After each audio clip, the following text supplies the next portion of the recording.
My name is Juliana Ferroro. I am coming from WITRAP. It's the World Heritage Institute of Training and Research in Asia-Pacific region under the auspices of UNESCO. Okay, please tell us something about intangible traditions you mentioned in the BBC. Yeah, well, let's just, first of all, it's important to understand that the intangible heritage is part of the daily life of people. So although there is a convention from 2003 on intangible heritage, which acknowledges the arts, dances, food, and other expressions that are not part of the tangible heritage, and somehow there are lots of works to keep these expressions. This is not only the real part of the intangible heritage, it is part of the daily life of people. So we all cook every day, for example, and we cook in a certain way and we cook certain dishes. It means that we are every day keeping on our traditions and transmitting it by oral tradition, for example, because when we learn to cook, we are taught by our parents or our family. It's not something that comes from the air. There are other things like dances, which are particular in each culture, and although sometimes it seems this is somewhere from communities or specific communities that says Afro communities or indigenous communities, this is not only for this kind of communities, this is also part of the festivals and this time where society and communities gather together to celebrate. Okay, let's give you an example. In Colombia, you have got the oral culture, traditional, and then Spanish was imposed on you.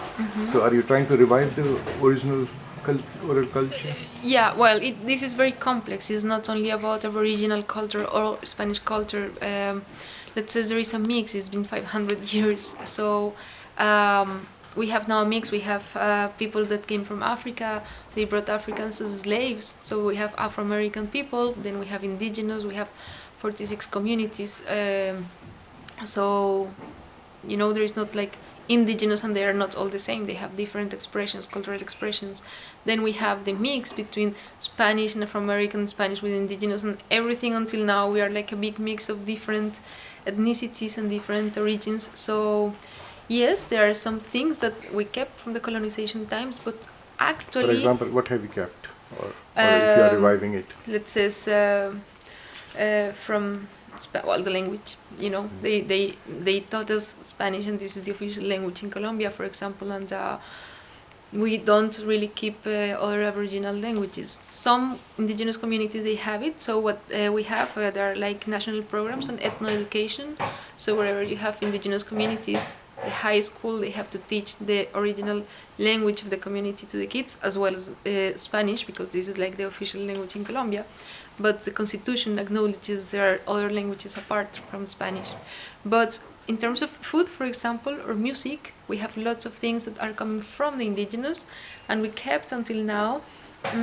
Somehow what the indigenous did, they kind of hide it within what Spanish were teaching them, because when Spanish were there, they were teaching them to do things out of the logic of indigenous ways of living, so they could impose their own culture. But indigenous, what they did, it was to keep what they had before hidden behind these Spanish traditions. Now, of course, after the colonization processes, this came out, and for example, in Chocó, in the Pacific area, we have this Afro-American music, really, really local and really expressive, because they express their pain in the history, they express their feelings, they express what they are through music, and this is something we kept for a long time.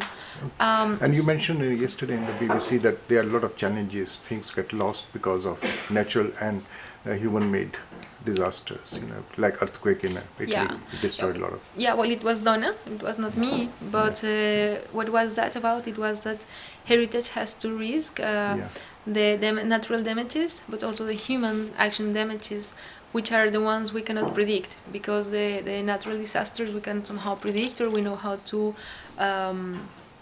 respond to that. Like we can build the buildings with some specific structures, or keep monuments in a specific way, or we have museums where we can... Like Dresden was rebuilt, you know, after the Britishers bombed. So, exactly. Or for example, in Nepal, there are like lots of things, in Japan as well. But when it's about human damages, well, then it's when we have to keep and to be very creative with strategies to keep memory and identity, which is that says what heritage it's trying to approach in different ways. So yesterday we were talking about activities that involve community and make them be in permanent interaction with heritage.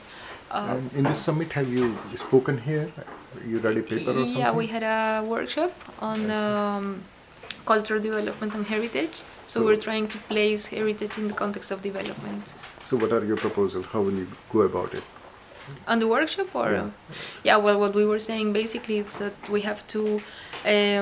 One of the challenges of heritage field it's to understand and to try to keep working on placing culture as core of element of development, of sustainable development, and for that, heritage is one of the main elements, is one of the main ways of bringing sustainable development.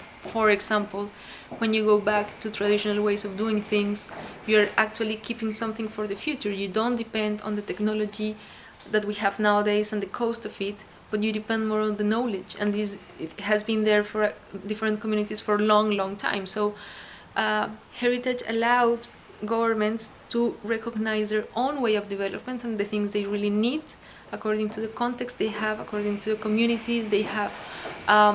So we somehow are out of this logic that was before, that all the countries should get to the point of development that some other countries were establishing first. It says this thing between global south and global north, because that before they were talking about first world countries and third world countries. I don't like that expression. So this having culture as a core element of development and having heritage there makes help countries to understand that they don't have to get to anyone's point. They have to get to their own point according to what they need, and this is also related to resilience processes. So resilience is basically to adapt. Societies, they adapt according to the conditions and the changes they are facing, and this is particular in each country, in each region. So somehow culture can create something really sustainable, because we are not trying to copy something or get where we maybe do not have to get, but we have to get to the point where we need to get in different places and regions of the world. And what are you taking back from this conference, about this summit of 3 days? Have you learned a lot of things, new things? Yeah, well, actually, I think the most important thing of the summit is that decision makers get together, policy makers get together. So this is not only an academic debate, this is a debate that will bring new ways of doing things, and not only new ways of doing things, but this is somehow placing the debate of culture as a core element for development in the real practice, because people coming here, they are not going back to write papers, they are going back to create policies, to make specific projects in specific cities, regions, or countries in national level, for example, with the ministers, but we also have people from local level, and we also have people from NGOs. So this really create some changes, because we are going to go back to real life and try to make these discussions real. It's different when it's only academic. Thank you very much.